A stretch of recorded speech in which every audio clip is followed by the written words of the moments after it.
व्यक्ति का आगे बढ़ते हुए एक सपना होता है, कैसे मैं अपनी सोसाइटी को ग्रो कर सकूं। जो भी व्यक्ति अपनी लाइफ में आगे बढ़ना चाहता है वो हमेशा अपनी सोसाइटी, अपने आसपास के लोगों के बारे में जरूर सोचता है। ये उसका सबसे बड़ा गुण होता है। मैं आज बात करने वाला हूं एक टीचर की, जो सिर्फ अपने सोसाइटी को ही नहीं बल्कि अपने राष्ट्र को एक पहचान देना चाहता है।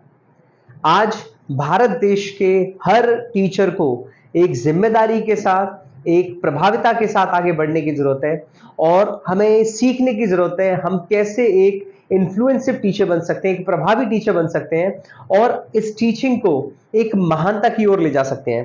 क्योंकि एक ये ऐसा प्रोफेशन है जो सिर्फ अपने बारे में नहीं सोचता, ये सभी लोगों के बारे में सोचता है।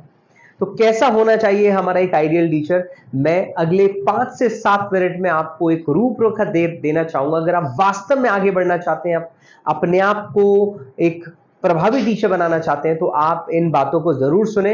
मैं आशा करता हूं आपको बहुत अच्छे से समझ में आने वाली है और आप में से जो भी टीचर या ट्रेनर बनेगा वो अपनी लाइफ में इन्फ्लुएंसिव पर्सनालिटी जरूर बनेगा, लोगों को इन्फ्लुएंस जरूर करेगा, आपके इंप्रेशन जबरदस्त होने लगेंगे।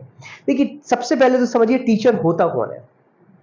टीचर एक व्यक्ति नहीं, उसके अंदर की सोच, जब वो दृढ़ संकल्पित होता है, जब वो निश्चयता के साथ आगे बढ़ता है और वो ये सोच करके आगे बढ़ता है कि अब मेरे राष्ट्र की, मेरे देश की जिम्मेदारी मेरी है, इसको आगे बढ़ाने की जिम्मेदारी मेरी है, वहां से एक सच्चे टीचर की शुरुआत होती है। क्योंकि एक फीलिंग है, कुछ हो सकता है, कुछ लोग ऐसे होते हो कि मेरे को तनख्वाह को लेकर के काम करना है, मेरी सैलरी को लेकर के काम करना है, मेरे को अच्छी सैलरी नहीं मिल रही इसलिए मैं अच्छी टीचिंग नहीं कर पा रहा हूं। लेकिन यहां बात आती है अमैच्योरिटी की। अगर आपके अंदर वो जज्बा है, आपके अंदर वो दृढ़ संकल्पिता है, अगर आपके अंदर वो निश्चितता है, अपने राष्ट्र को, अपने नेशन को आगे बढ़ाने की सोच है, तो आप यकीन मानिए, आपको पैसा कम मिले या ज्यादा मिले, आप बच्चों को पढ़ाने के लिए, लोगों को सिखाने के लिए हमेशा अग्रसर रहते हो, हमेशा सर्वप्रथम सबसे पहले रहते हो और अपनी लर्निंग को लेकर के आप बहुत ज्यादा कॉन्शियस होते हो। तो जो टीचर प्रभावी टीचर होते हैं, महान टीचरों में गिनती आती है, वो अपने सब्जेक्टिव नॉलेज को लेकर के इतने ज्यादा कीन होते हैं। वो अपने सब्जेक्ट्स में, अपने टॉपिक्स को लेकर न्यू न्यू एक्सपेरिमेंट करते हैं, वो लोग नए तरीके ढूंढते हैं।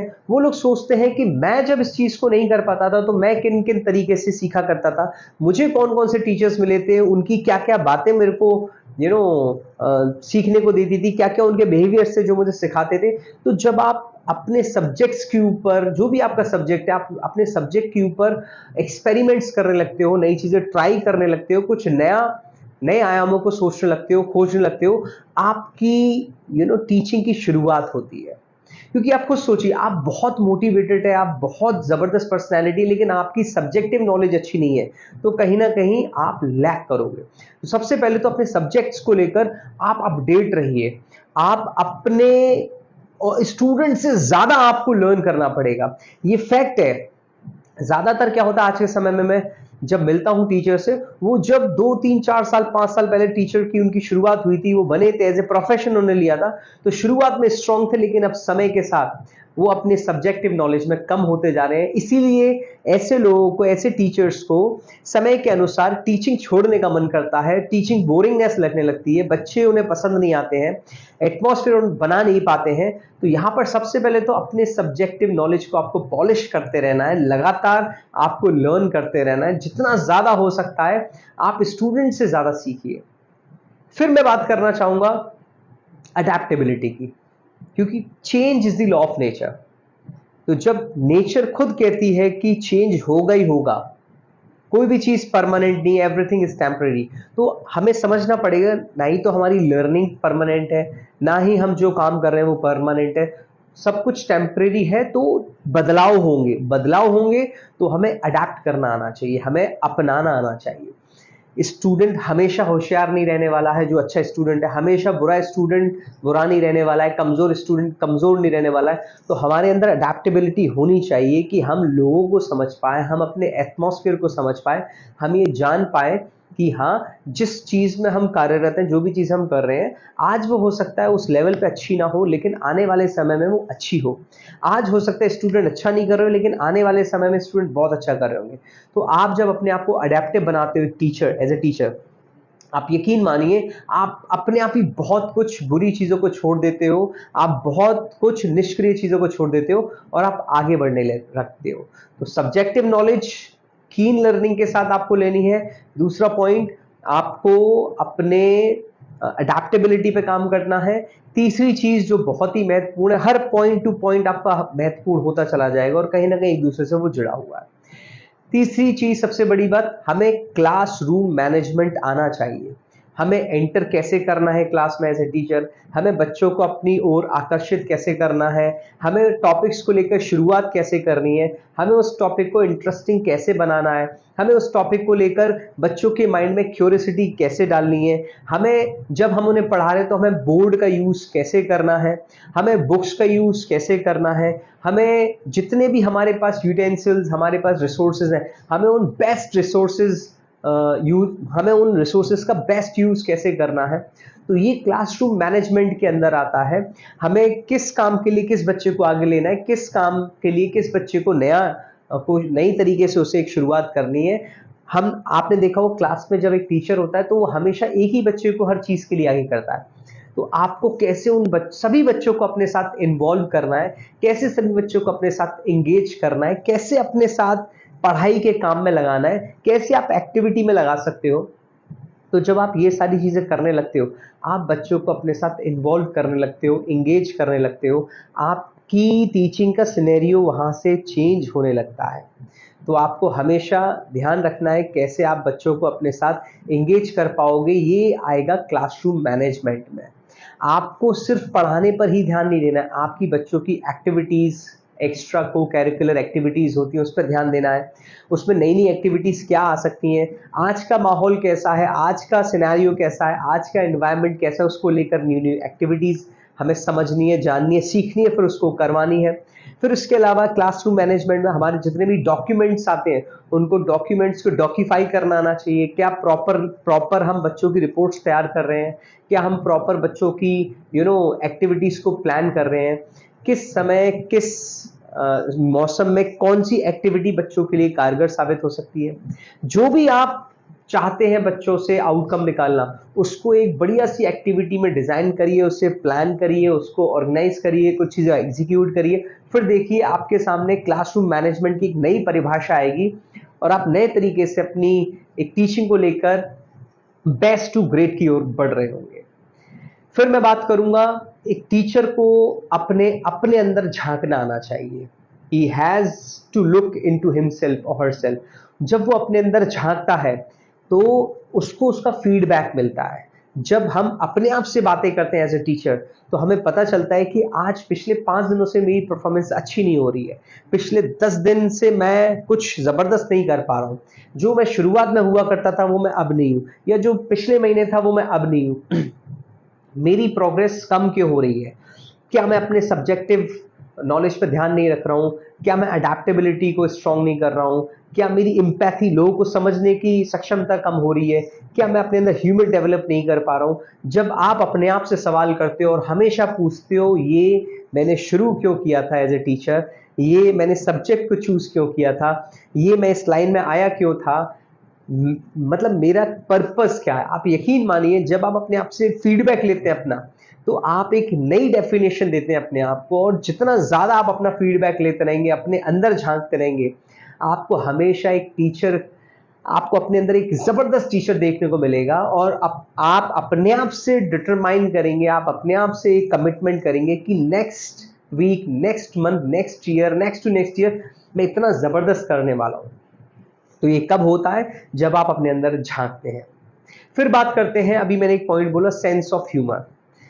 एक टीचर के अंदर सेंस ऑफ ह्यूमर बहुत जबरदस्त होना चाहिए। सेंस ऑफ ह्यूमर कैसे आता है? जब आप पॉजिटिव होते हो, जब आप ऑप्टिमिस्टिक होते हो, हर चीज को एक पॉजिटिव तरीके से देखते हो, आप लोगों को हेल्प करना जानते हो, आप लोगों को मोटिवेट करना जानते हो, आप लोगों को समझना जानते हो। यहां आपको पता चलता है कि आपके अंदर सेंस ऑफ ह्यूमर बहुत जबरदस्त कमाल का है। तो जब आप पॉजिटिव रहते हो, ऑप्टिमिस्टिक रहते हो, दूसरों की हेल्प करने के लिए रेडी रहते हो, हर किसी को स्कैन कर लेते हो, उसके फायदे के लिए उससे बातें करते हो, उसके फायदे के लिए आप उसके साथ समय स्पेंड करते हो, टाइम स्पेंड करते हो, तो आप यकीन मानिए आपकी पर्सनैलिटी अलग रूप ले लेती है। आप एक अलग तरीके के प्राणी व्यक्ति होते हैं, आप अलग तरह के ह्यूमन बीइंग होते हैं, और जो भी व्यक्ति आपसे मिलता है आपसे इंस्पायर होता है। आप एक एस्पिरेशन बन जाते हो, आप एक जबरदस्त पर्सनैलिटी बन जाते हो, और ऐसे टीचर एक बच्चों के रोल मॉडल होते हैं, राइट। नेक्स्ट पॉइंट मैं आपको बताना चाहूंगा, हर बच्चा एक टीचर में ना एक आइडियल टीचर देखता है। तो आप याद करिए, आपका भी कोई ना कोई एक या दो ऐसे टीचर रहे होंगे जो एक आइडियल के रूप में होंगे। उनके बात करने का तरीका, उनके बोलने का तरीका, उनके पढ़ाने का तरीका, उनके हर वो काम करने का तरीका जो आज भी आपके जहन में है, क्या हम वैसे कर पा रहे हैं? वो टीचर वही है हमारे जहन में जिन्होंने एक अच्छा इंप्रेशन दिया, जिन्होंने टीचिंग को लेकर के बहुत अच्छी दृढ़ संकल्पता के साथ आगे बढ़े, डिटर्मिनेशन के साथ आगे बढ़े, अपने कमिटमेंट के साथ आगे बढ़े, जिन्होंने अपना फायदा नहीं देखा, हमेशा अपने स्टूडेंट को वैल्यू दी, अपने स्टूडेंट को वैल्यूबल बनाया, अपने स्टूडेंट को एक लहजा सिखाया, एटिकेट सिखाया, मैनर्स सिखाया, उनके फायदे के लिए बात की। वो टीचर आज भी हमारे जहन में। तो एक आइडियल बनने के लिए हमें अच्छे ड्रेसअप के साथ रहना पड़ेगा, चाहे गर्मी हो, सर्दी हो, कोई भी मौसम हो। हमें वो चीज़ नहीं देखनी है, हमें ये देखना है हमारे बच्चे हमारे बारे में क्या सोचते हैं, हमारे स्टूडेंट्स हमारे बारे में क्या सोचते हैं। तो आपकी ड्रेसिंग सेंस ज़बरदस्त होनी चाहिए, आपकी ग्रूमिंग ज़बरदस्त होनी चाहिए, आपकी हाइजीन मेंटेन होनी चाहिए, आपके खड़े होने का तरीका ज़बरदस्त होना चाहिए, आपके बैठने का तरीका ज़बरदस्त होना चाहिए, आपके चलने का तरीका ज़बरदस्त होना चाहिए। आप जब इंटरेक्शन करें, आपके इंटरेक्शन ज़बरदस्त होना चाहिए, आपके शब्दों में वो जादू होना चाहिए। जब आप किसी भी व्यक्ति से, बच्चे से बात कर रहे हो, तो सामने वाला इंप्रेस हो रहा हो, सामने वाला इंस्पायर कर रहा हो अपने आप को आपसे। तो जब आप एक जबरदस्त पर्सनालिटी होते हैं तो बच्चा आपको एक आइडियल टीचर लेता है, क्योंकि आप सिर्फ बच्चे को सब्जेक्ट नहीं पढ़ा रहे हैं, आप एक बच्चे को उसकी लाइफ दे रहे हैं। ये जिम्मेदारी हम टीचर्स की होती है। तो हम लोग को बहुत सारे काम करने होते हैं, हम लोग को बहुत अपने आप को स्ट्रेच करना पड़ता है, एक्सपैंड करना पड़ता है, क्योंकि हम सिर्फ एक सब्जेक्ट नहीं पढ़ा रहे, हम एक बच्चे को उसकी पूरी जीवन गाथा पढ़ा रहे हैं। उसके चलने का तरीका हम डिफाइन कर रहे हैं, उसके बोलने का तरीका हम डिफाइन कर रहे हैं, उसके खाना खाने का तरीका हम डिफाइन कर रहे हैं, उसके चीज़ों को होल्ड करने का तरीका हम डिफाइन कर रहे हैं, उसकी ज़िंदगी हम एज ए टीचर डिफाइन कर रहे हैं। तो मुझे लगता है टीचर के ऊपर बहुत बहुत बहुत बड़ी जिम्मेदारी होती है।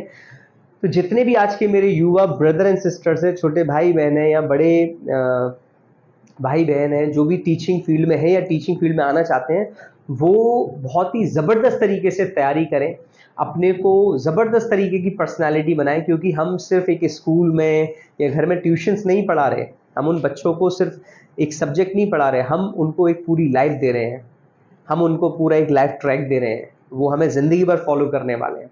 तो उनकी इंस्पिरेशन इतनी ज़बरदस्त होनी चाहिए कि वो इन सारी चीज़ों को आगे आने वाले 10-15 सालों में अपनी स्टोरीज़ में सुनाए, अपनी कंपनीज़ में सुनाए, जहाँ भी वो आईएएस, पीसीएस, एनडीए सर्व कर रहे हो, वो हमारी स्टोरीज़ को सुना रहे हो। उनके पास वो बुकिश एग्जाम्पल्स नहीं होने चाहिए, उनके पास उनके टीचर्स के स्वयं के एग्जाम्पल्स होने चाहिए कि मेरी टीचर जब बात करती हैं तो वो इतने ज़बरदस्त तरीके से इम्प्रेस करती हैं, मेरी टीचर जब क्लास में एंटर करती हैं क्या खुशी के साथ एंट्री करती हैं, मेरी टीचर जब समझाती हैं तो बहुत अच्छे से समझाती हैं या समझाते हैं, मेरे टीचर जब मुझे कुछ नहीं आता है तो मुझे मोटिवेट करते हैं, मेरे टीचर जब क्लास में बच्चे ऊधम कर रहे होते हैं तो बहुत अच्छे से टैकल करते हैं, मेरे टीचर जब मैं होमवर्क करके नहीं लाता हूँ, मेरा काम कंप्लीट नहीं होता है, तो मुझे उसके लिए एक बड़े भाई या बड़ी बहन की तरह समझाते हैं। जब आप ऐसे टीचर होते हो, लिटरली मैं आपको बता रहा हूँ, आप लोगों के दिल को छूते हो। और ऐसे टीचर बनने के लिए आपको सिर्फ सब्जेक्टिव वे नहीं देखना है स्टूडेंट का, क्योंकि कुछ हो सकता है सब्जेक्टिवली बहुत अच्छे हो, कुछ एकेडमिकली, मेरा मतलब फिजिकली बहुत अच्छे हो। तो हर बच्चे की हमें अंदरूनी सोच जाननी है, वो किस चीज में अच्छा हो सकता है, और जो अच्छा नहीं भी है हमारे अकॉर्डिंग, हमें विश्वास रखना है कि आने वाले समय में बहुत अच्छा हो जाएगा। तो आप जब होल्ड करते हो अपना बच्चों के ऊपर एक ऑप्टिमिस्टिक वे के साथ, तो आप बच्चों को पनाह देते हो, आप बच्चों के दिल में जगह बनाते हो। मुझे लगता है ऐसा टीचर होने के लिए आपको बहुत मेहनत करनी पड़ेगी, बहुत ज़्यादा मेहनत करनी पड़ेगी। ऐसा बनने के लिए मुझे लगता है आपको स्टोरीज का सहारा लेना चाहिए। आप जितनी स्टोरीज पढ़ सकते हो उतनी मोटिवेशनल स्टोरीज पढ़ें, आप फेलियर स्टोरीज भी पढ़ें, क्योंकि हम करते क्या, हम सिर्फ मोटिवेशनल स्टोरीज पढ़ते हैं जिसमें एंड में जीत है। कई सारी ऐसी स्टोरीज भी हैं जिसमें एंड में हार है, तो वहाँ फेलियर से हम उसे एक्सेप्ट करते हैं और जीत वाली स्टोरी से हम मोटिवेट होते हैं। जब ये कॉम्बिनेशन मिलता है तो एक ज़बरदस्त टीचर, ट्रेनर, गाइड, मेंटोर, एक ज़बरदस्त पर्सनालिटी बनती है। तो मुझे लगता है कि आपको एक ह्यूमर के साथ अच्छी पर्सनालिटी बनानी चाहिए और आपको एक आइडियल के रूप में दर्शाना चाहिए। बच्चों को इंडिपेंडेंट छोड़ना चाहिए और उनके खुद के डिसीजन लेने में उनकी हेल्प करनी चाहिए। ऐसे हम लोग एज ए टीचर अपने नेशन को बहुत स्ट्रॉन्ग कर सकते हैं और बढ़ा सकते हैं। मुझे उम्मीद है हम सब अपने आप को बहुत ही ज़बरदस्त टीचर बनाने के लिए आगे बढ़ेंगे। मैं अविनाश शरण मयूर, management Guru and human potential trainer, आता रहूँगा और भी कई सारे ट्रेनिंग सेशंस लेकर। आपको वास्तव में अच्छा लगा हो तो प्लीज़ लाइक ज़रूर करिए, शेयर ज़रूर करिए और नए हैं तो सब्सक्राइब ज़रूर कर लीजिएगा। Thank you so much, bye bye, take care, जय हिंद।